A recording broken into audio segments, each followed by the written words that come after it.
Hello बच्चों, good morning, नमस्कार। मैं सचिन गुप्ता पुनः आप लोगों के सामने कक्षा 10 विज्ञान विषय भौतिक विज्ञान से जो चैप्टर आपका चल रहा है जिसका नाम है प्रकाश का अपवर्तन अर्थात रिफ्रैक्शन ऑफ लाइट, इसके अंतर्गत आपका एक अंतिम टॉपिक शेष है और इसको कहते हैं प्रिज्म द्वारा प्रकाश का अपवर्तन तथा वर्ण विक्षेपण। दो टॉपिक है इसके अंदर। प्रिज्म द्वारा प्रकाश का अपवर्तन अर्थात refraction of light by prism and वर्ण विक्षेपण अर्थात डिस्पर्सन। अब इन शब्दों को समझने के लिए सबसे पहले समझना होगा कि प्रिज्म क्या है। प्रिज्म एक इस प्रकार से एक पारदर्शी माध्यम है जिस प्रकार आप कभी स्काउट और गाइड के अंदर एक झोपड़ी बनाते हैं ना, उसमें 3 फलक होते हैं, एक फलक ये, एक फलक ये, बेस। तो ये आयताकार फलकों से 3 आयताकार फलकों से बना होता है और 2 इसमें त्रिभुजाकार फलक होते हैं साइड में, जैसे ये है 2 और एक फलक ये, एक फलक ये और एक फलक नीचे का। तो ये इन 3 प्रकार फलकों से बना हुआ एक ऐसा पारदर्शी माध्यम है। तो इसको जो परिभाषित किया जाएगा वो इस प्रकार किया जाएगा कि किसी समान अर्थात तीनों तरफ का समान है ये समान पारदर्शी माध्यम का वह भाग, पारदर्शी माध्यम का वह भाग जो किसी कोण पर किसी एंगल पर झुके हुए 2 समतल पृष्ठों के बीच में स्थित होता है। एक तो बेस हो गया, तो 2 समतल पृष्ठों के बीच में जो स्थित है ऐसे व्यवस्था को हम क्या कहेंगे? प्रिज्म कहेंगे। तथा इसके 2 पार्श्व फलक के बीच के कोण को, जो ये फलक है 2 कोण, 2 हमारे फलक हैं, जैसे ये आप ले लीजिए, बुक ले लीजिए, ये जो इस प्रकार से जो फलक बना है ये प्रिज्म की शेप में हो गया। एक फलक ये हो गया आपका और दूसरा फलक, एक फलक ये हो गया, एक फलक ये हो गया। तो किसी एंगल पर झुके हुए हैं, तो ये एंगल क्या कहलाएगा? हमारा प्रिज्म का कोण कहलाएगा। इसको कहेंगे एंगल ऑफ प्रिज्म और इसको हम सदैव ए से रिप्रेजेंट करते हैं। इंग्लिश के अब जो ABCD है उसका बड़ा अक्षर ए से रिप्रेजेंट करते हैं। तो किसी समान, एक ये भी ये दोनों समान है, समान पारदर्शी माध्यम, आर पार चमकता है, इसके लिए पारदर्शी माध्यम है, शीशे का बना हुआ है, तो वह भाग जो किसी कोण पर झुके हुए 2 समतल पृष्ठों के बीच स्थित होता है प्रिज्म कहलाता है। तथा इसके 2 पार्श्व फलक होते हैं और इनके बीच में जो एंगल बना होता है उसको क्या कहते हैं? हम प्रिज्म का कोण कहते हैं। अब क्वेश्चन आता है कि प्रिज्म द्वारा प्रकाश का अपवर्तन किस प्रकार से होता है। पहले तो बता दूं इसके कुछ पार्ट्स हैं। ये तो उसको तो बोलते हैं अपवर्तक कोण, मैंने अलग से बनाया चित्र यहाँ पे। ये जो एंगल बना हुआ है ये अपवर्तक कोण ए कहलाता है। और जो इसके कोने हैं ये कोर 1 2 3 ये कोर, ये क्या कहलाती है? इसकी अपवर्तक कोर कहलाती है। और जो ये पार्ट है ये पूरा फलक और ये कहलाता है अपवर्तक पृष्ठ कहलाता है। एक ये और एक ये क्या कहलाता है? अपवर्तक पृष्ठ कहलाता है। ये अपवर्तक कोण कहलाता है, ये अपवर्तक कोर कहलाता है। कोर माने कोणा, देसी भाषा में कोर बोलते हैं। अपवर्तक कोर, अपवर्तक कोण और अपवर्तक पृष्ठ, ये इसके 3 पार्ट्स हो गए। अब चलते हैं प्रिज्म द्वारा प्रकाश का अपवर्तन किस प्रकार होता है। मान लो किसी प्रिज्म का कोण है ए, ये एंगल ए है। इस प्रिज्म का नाम दिया ABC। केवल हमने फ्रंट वाला ये वाला हिस्सा बनाया है, केवल ये त्रिभुज ये केवल ये हिस्सा हमने इसको शो किया है। तो ये एंगल हमारा ए एंगल हो गया। और अल्पतम विचलन कोण इसको कहते हैं डेल्टा M कहते हैं। अब ये डेल्टा M क्या है और ए क्या है, एक तो आपको पता लग गया। अब डेल्टा M की बात आई।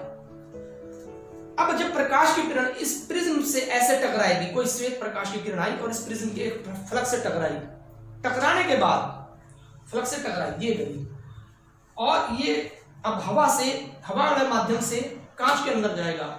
जब विरल माध्यम से सघन माध्यम के अंदर प्रकाश की किरण जाती है तो अभिलंब की ओर झुक जाती है। तो यहाँ पे गई और ये सीधी जानी थी लेकिन सीधी नहीं गई। ये हमने इस फलक के साथ 90 डिग्री का कोण बनाकर हमने इसके लिए एक अभिलंब खींच लिया। ये अभिलंब है आपका और अभिलंब ये जानी थी सीधी लेकिन अभिलंब की ओर झुक गई, इधर को झुक गई, तो ये सीधी चली गई। अब कांच के अंदर सीधी जानी थी, फिर जब कांच से बाहर निकलेगी, अब ये अभिलंब है। तो अब जब कांच से सघन माध्यम से विरल माध्यम में जाएगी, बाहर हवा है, एयर है, तो जब बाहर एयर है और ये ग्लास हो गया आपका, जब कांच से हवा में जाएगी तो ये अभिलंब खींच दिया हमने, इसके साथ 90 डिग्री कोण बनाकर जो बनता है उसको क्या कहते हैं, अभिलंब कहते हैं। अभिलंब के तरफ को ना झुक के अभिलंब से दूर हट जाती है, अर्थात दूर हट गई। तो इस प्रकार से प्रकाश की किरणों का अपवर्तन होता है। अब देखना क्या है कि डेल टाइम के बारे में समझना है। यदि इस प्रकाश की किरण को हम थोड़ा झुका दें तो हमारा ये विचलन कोण, अब विचलन कोण कैसे होगा, एक कोणीय दोनों को मिलाकर डेल्टा बन गया, क्योंकि अर्थात दोनों में डेल्टा का अंतर आ गया। ये दोनों रेखा जा रही है, यदि ये सीधी कर दूं तो कोण खत्म हो जाएगा, और यदि ये ऐसा कर दूं तो इसके बीच में कोण बना हुआ है डेल्टा। ये डेल्टा कोण जो है, यदि मैं इस प्रकाश की आपतित किरण को झुकाते चले जाऊं तो डेल्टा का मान कम होना शुरू हो जाएगा, और एक स्थिति ऐसी आएगी कि इस विचलन कोण का मान बिल्कुल कम से कम हो जाएगा, बस जितना होना था। उसके बाद वो कम नहीं होगा, लेकिन हम फिर भी झुकाने लग रहे हैं किरण को, फिर और झुका दी तो वो एंगल जो है बढ़ना शुरू हो जाएगा, फिर डेल्टा का मान फिर बढ़ना शुरू हो जाएगा। तो यानी कि वो पोजीशन, जिस पोजीशन पर डेल्टा का मान कम से कम होता है, वो कोण डेल्टा एम कहलाता है, अर्थात अल्पतम विचलन कोण कहलाता है, मिनिमम अल्पतम विचलन कोण कहलाता है। तो डेल्टा, ये डेल्टा है, डेल्टा एम में बदल जाता है। कैसे बदल जाता है, जब हम प्रकाश की किरण, जो आपतित किरण है, उसको और झुकाते रहेंगे तो एक पोजीशन ऐसी आ जाएगी कि डेल्टा का मान कम से कम हो जाएगा। तो कम से कम हो जाएगा तो उसका नाम क्या हो जाएगा, डेल्टा का नाम हो जाएगा डेल्टा एम हो जाएगा। तो ये प्रकाश के कांच के पदार्थ के ऊपर डिपेंड करता है, और तथा प्रकाश के रंग के ऊपर डिपेंड करता है कि प्रकाश का रंग कैसा है, या हमारा कांच या हमारा जो माध्यम हो वो किस पदार्थ का बना हुआ है। चलिए, तो प्रिज्म के पदार्थ का अपवर्तनांक, अब हमें इसका अपवर्तनांक ज्ञात करना है।